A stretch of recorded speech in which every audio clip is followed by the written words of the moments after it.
What up? It's your boy Wall Street. Back again.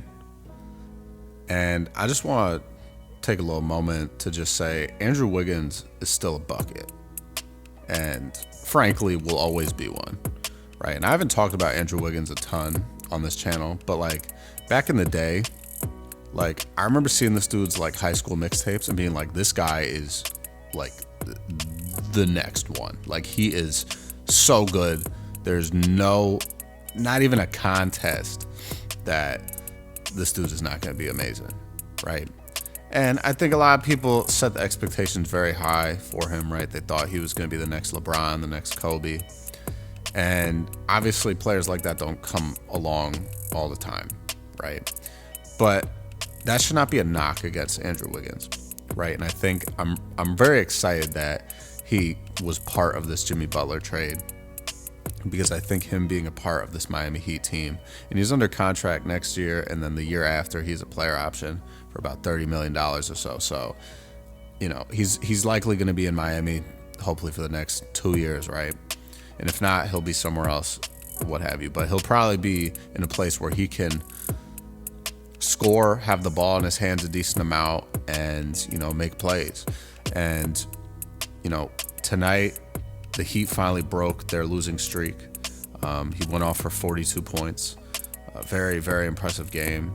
And in the game, you know, before against Houston, had 30 points, right? The game before that had 8 points. That was a blowout. You know, he didn't really play up to par, only played 22 minutes in that game.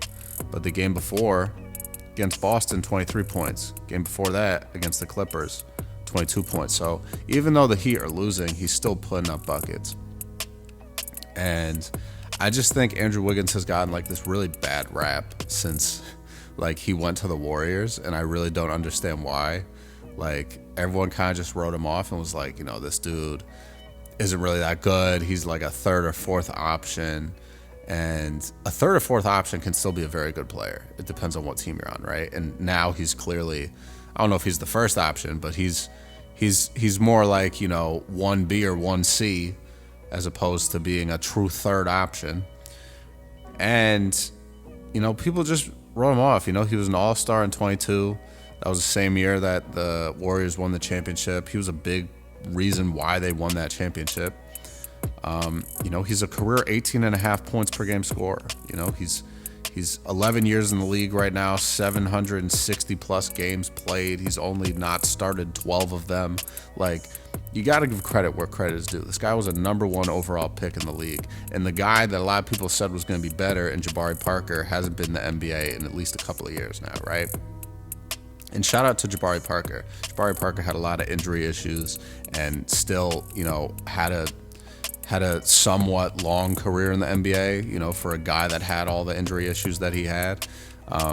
But Andrew Wiggins, in my mind, is still, he's just constantly, people don't give him enough credit, in my opinion, right? Like, people also forget, like, this dude was the number 1 pick and got traded even before he played a game for the Cavaliers, right? Like, he got drafted number 1 overall by the Cavs. In a year after that they made the worst number 1 overall selection in NBA history in Anthony Bennett, they pick another guy from Canada in Andrew Wiggins, who was then traded for Kevin Love, basically to get LeBron to the Cavaliers, right? So in some reality, Andrew Wiggins was kind of traded for LeBron. Like, if you want to look at it that way, you could, right? Technically, that's not what happened, but you catch my drift. But this guy's been a bucket. And I'm really excited that he's with the Miami Heat. I think this is a good fit for him. I think he's going to continue to play well. I think whoever they get in the draft is going to be a great compliment, you know, to this team. And they're going to be a decent team, right? I think Jimmy Butler obviously did a lot for them. You can see now that Jimmy, you know, being with the Warriors is uplifted again. He's playing back like he's in good spirits. And that's just what it is. But, you know, again, I just think that the flack that Andrew Wiggins was taking, you know, especially when he had that absence away from the Warriors a couple seasons ago, like, that was because his dad was sick, you know, and RIP, you know, Mitchell Wiggins. Like, it's a very sad story what happened. His health was just declining. I don't think anyone really knows, in the media at least, like, what exactly was happening, but his dad passed away. He was only 64, 65 years old. And, obviously you want to be with your parents when you don't think that they have a lot of time left. So he just didn't want to be public about it. And I feel like people were like, oh, well, this dude just doesn't want to play, this, that, whatever. And clearly that's not the case. It's just, money can't buy you more time with your family if they're sick, right? And so much respect for Andrew Wiggins and his entire family. And, I hope they're doing well now, but he doesn't deserve the flack that he was getting. And again, like I said before, he was a big piece of that Warriors team that won in 2022. And the fact that he's only been an all-star one time is crazy. He's had seasons where he's averaged 23 plus points per game, right? And it's just, it just has never panned out for him. But I do think this is a guy that is way more underrated than overrated. That's my personal opinion.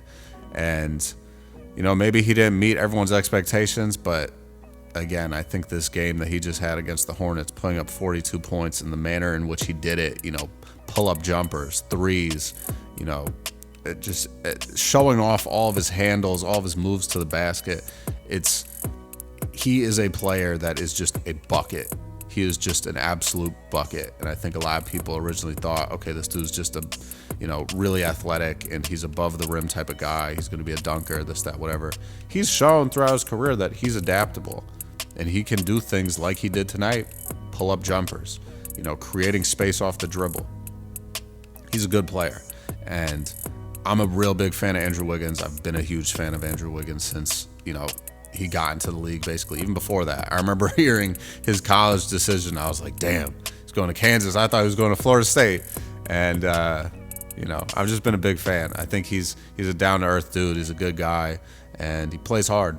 So, big fan of Andrew Wiggins. Just wanted to kind of have this, little talk right here because I haven't made a video about Andrew Wiggins really before. And, he's honestly one of my favorite players in the league. He's not like, one of my all-time favorite players, but I'm a big fan of Andrew Wiggins and what he does. And, who knows? I wouldn't be surprised if we see him be an all-star again at some point, right? You never know with him. He's always working. He's always putting work in. You'll find him in the gym. And like I said, good dude, great player. And I'm looking forward to see what him and the Heat do next season. It seems like this season's kind of a wash. Hopefully they get a good pick in the draft. And let's see what they can do with a full season with this team.